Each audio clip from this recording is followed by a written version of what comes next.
Welcome to this week's edition of the Bronco Weekly Sports Wrap. I'm Nici Gilday. And I'm Denzel Johnson. Both men's and women's basketball just got back from Las Vegas and the WCC Championships. The men's team beat LMU in the first round, then fell in a last-second shot to BYU. It was a heck of a game. So proud of all my guys for the way they battled all night. Listen in to the post-game press conference after our matchup with BYU. I'm more proud than anything that we never gave up, and if I had to do it again, I'd pick the same guys to go to battle with. I mean, the guys that we went to battle with, Brandon said I wouldn't pick anyone else. I mean, look at the guys up here, Jared Brownridge. I mean, statistically, you can look at his 2 seasons, and he's a special player. Andrew, I don't think I've ever played with anyone that can affect the game without even being in it as much as he has, and it's just amazing. And I can't even put it to words. You guys will never understand what Andrew has done for us this year. And obviously, I came in with Brandon, and he's definitely one of the toughest players to guard that I've ever gone against. And he showed it tonight and throughout his whole career. So for us to come down with 2 points short, with Brandon taking that shot at half court that I've seen him make probably 50 times. You couldn't tell me that. If you told me that coming into this game that Brandon's taking that shot, you couldn't tell me that it wasn't going in. And it looked good. So I have no regrets about today. You know, Yannick has been a part of 2 championship teams, and these guys are part of one. I think they've kind of set a championship mindset precedent. And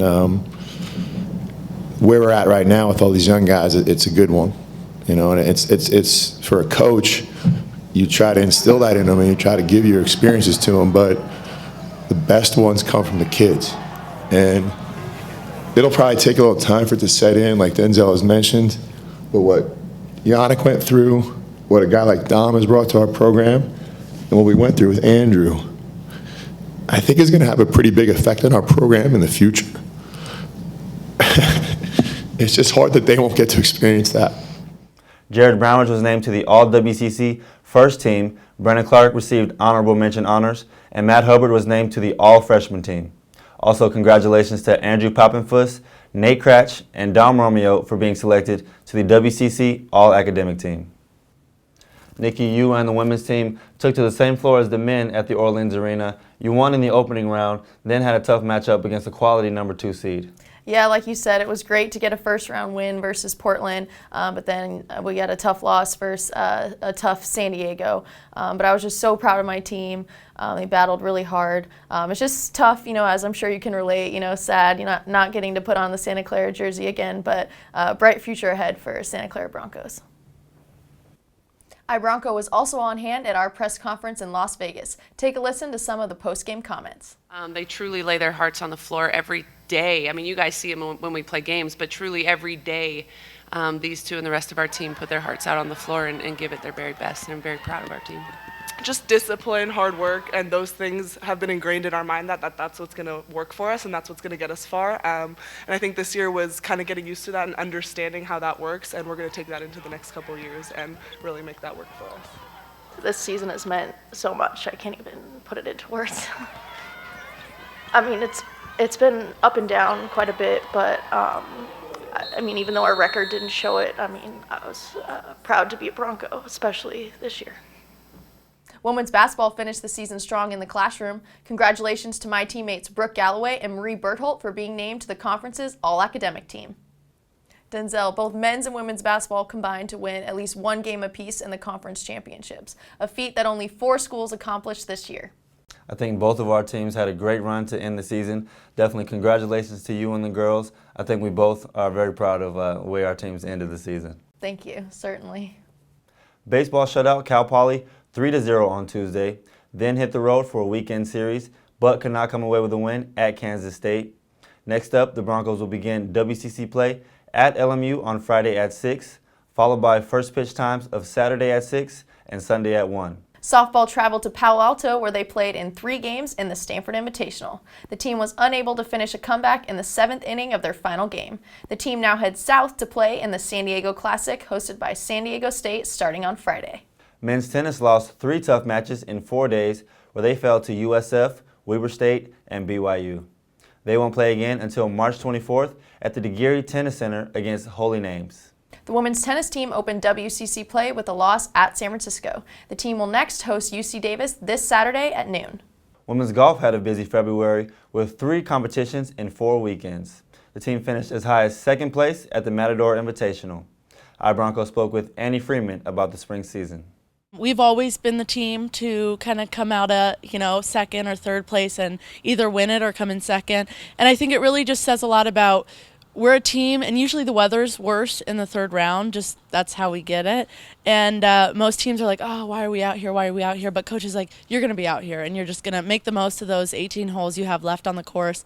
And it really pushes us, we're competing not only, with ourselves, but also like the other teams out there, and I think it really says a lot about our endurance.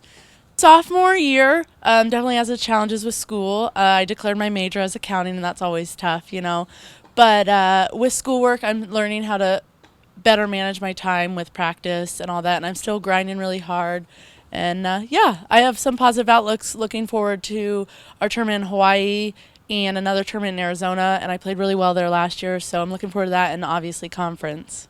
They next compete March 23rd through the 25th at the Anuenue Spring Break Classic in Hawaii. Women's water polo traveled to the Aggie Shootout at Davis, where they topped Cal State East Bay 11-5 and lost to UC Santa Barbara and Pacific. The team hosted Wagner last night, and next up is Harvard on March 22nd. Men's rowing went to Lake Natoma in Folsom and took on Sacramento State on Sunday.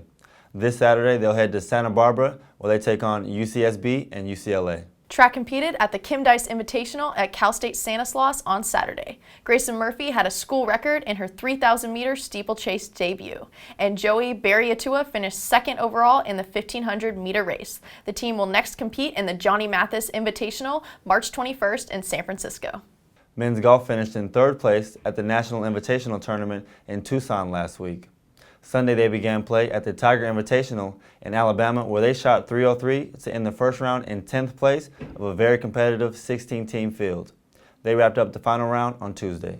Sand volleyball began its season at Stanford with 2 wins in 3 matches. The team topped San Francisco and St. Mary's, but fell to host Stanford. The team will next take on San Jose State Thursday at 3 in Los Gatos. And that's going to do it for this week's edition of the Bronco Weekly Sports Wrap. Take a look at EYEBRONCO's body of work over the past week. Go Broncos!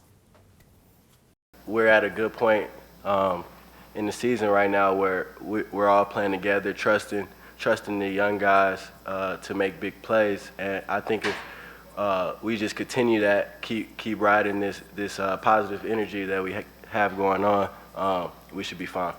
Santa Clara scored 36 points in the paint, more than half their final tally of 66 for the afternoon. Avila had herself a good second half. First off, in the half court, we've got to take great shots. Last night we were patient, we moved the ball, we had great shot selection.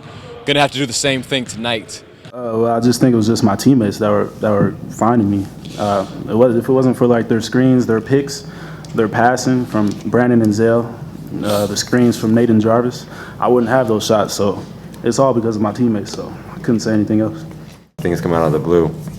And what's so amazing is that I've been in a program that, puts the other guy first. With 46 seconds left, Bertholt gathers the tip pass and sets up Wolf for the land, but the Broncos up by 8 and seal the victory. Santa Clara had 4 players with double figures and outscored the Portland bench 24-0 in the 66-58 win.